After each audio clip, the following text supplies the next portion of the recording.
problem, and Barry does too, that the little girl, Nova, walking past all the security guards Not once, but twice.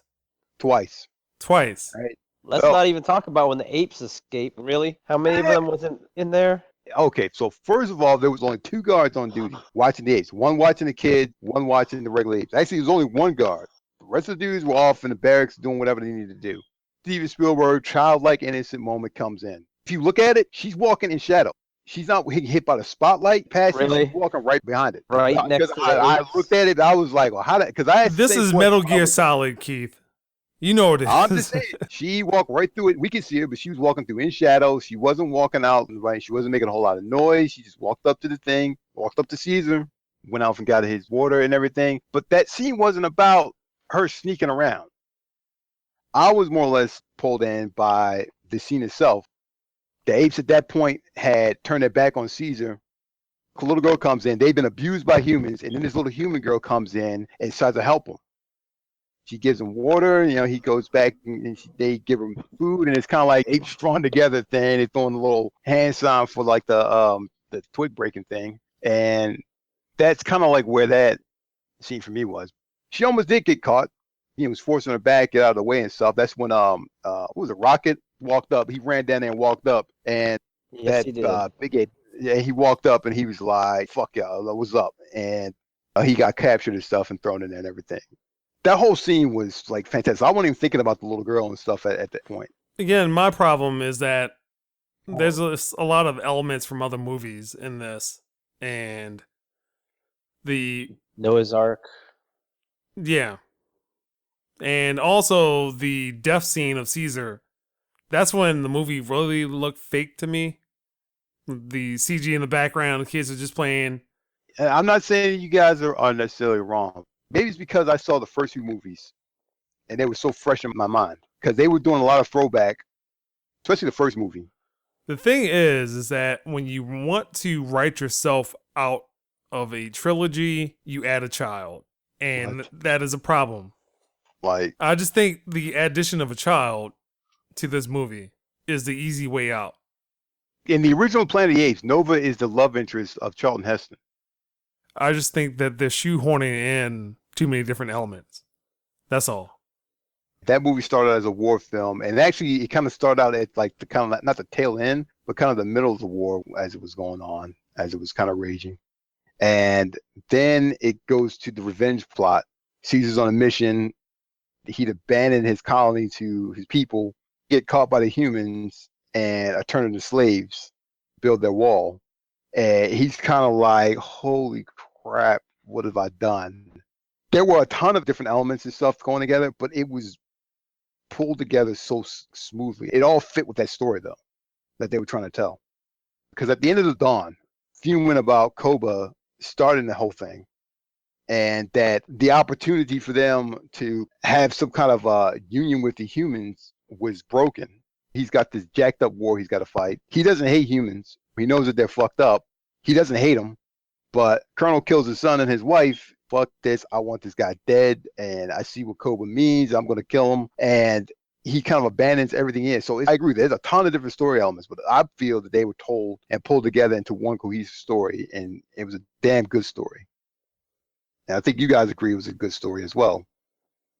I agree with some of the concepts. What do you think of the tie-in to the original Planet of the Apes? I'm Like, not I very thought- familiar with this series. I think one of the reasons why I gave it a high score is because I was able to watch it without having to worry about, oh, well, this to this. So I really don't have an opinion on it. I am taking these movies for what they are and just being a movie, and this one being a part of a trilogy. And not worried about the tie-ins and stuff, but I liked it more than the first movie, but definitely not better than the second movie. I mean, the second movie is a 10. So, Matt, just in case you didn't know, like, the original Planet of the Apes, astronauts who took off, who went on a mission, comes back to Well, Earth. hold on for a second. Did you see the Mark Wahlberg version? Oh, God, I hope not. Yeah. All right. Not Well, that. some of what Keith is about to say is kind of similar to that movie, but go ahead, Keith. The original Planet of the Apes, the one that came out back in the 60s or 70s, Basic premise is that astronauts return back to Earth and find that Earth's been taken over by intelligent apes, and humans are the running around like savages or like beasts. They've lost their higher brain function and everything. The apes themselves believe that humans were destroyers, they were evil, and that they were to be chased out into the wild and not allowed to build anything, kept in that beast-like state. There were two apes. One was Cornelius, and his wife sided with the humans. So the protagonist, he was trying to survive in this world and everything, and he had some help. And one of the apes that helped him was a guy named Dr. Cornelius. And his love interest in this was a savage human girl named Nova. This film laid the foundation and the groundwork, kind of tied it into the original Planet of the Apes story as it is, because in the first rise of the Planet of the Apes, in the beginning of the movie, they talk about the Icarus launch to Mars was lost. Do you think after this movie, should they revisit this again and continue from where it left off and kind of do Planet of the Apes? I would say no. If the quality matches this, yes, but kind of at the same time, why mess with a good thing? I mean, it's kind of wrapped up pretty Because nice I think it would be a little corny to have another George Taylor character, have a Cornelius, have a Dr. Zaius, and a Nova character. I just think that it wouldn't be very feasible. We're already looking at a remake, and then you're remaking other movies. All right, fair enough.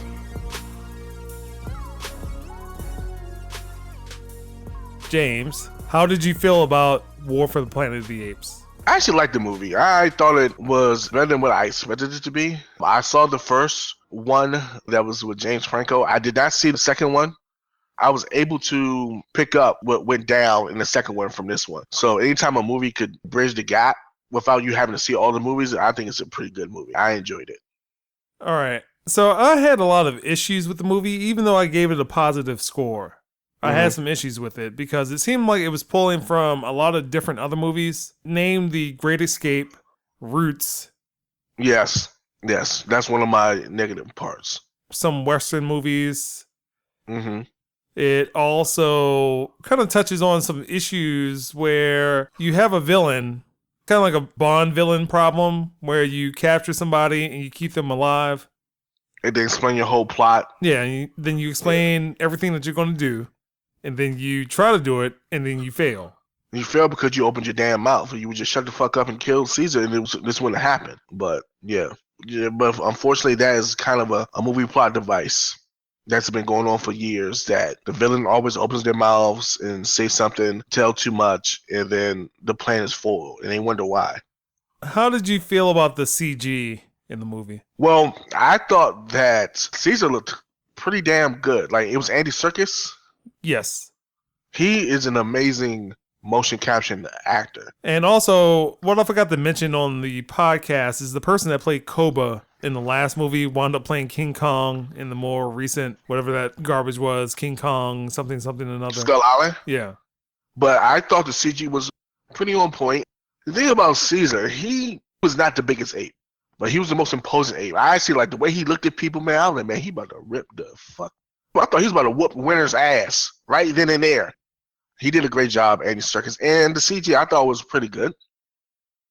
Especially the close-ups, like the facial expressions, all that. That was very good. Now, from a distance, I mean, it did look kind of off a little bit, but there weren't that many far shots. Everything was kind of either mid-range or close-up, but nothing too far. Once you got to a certain distance, you could tell that it was CG.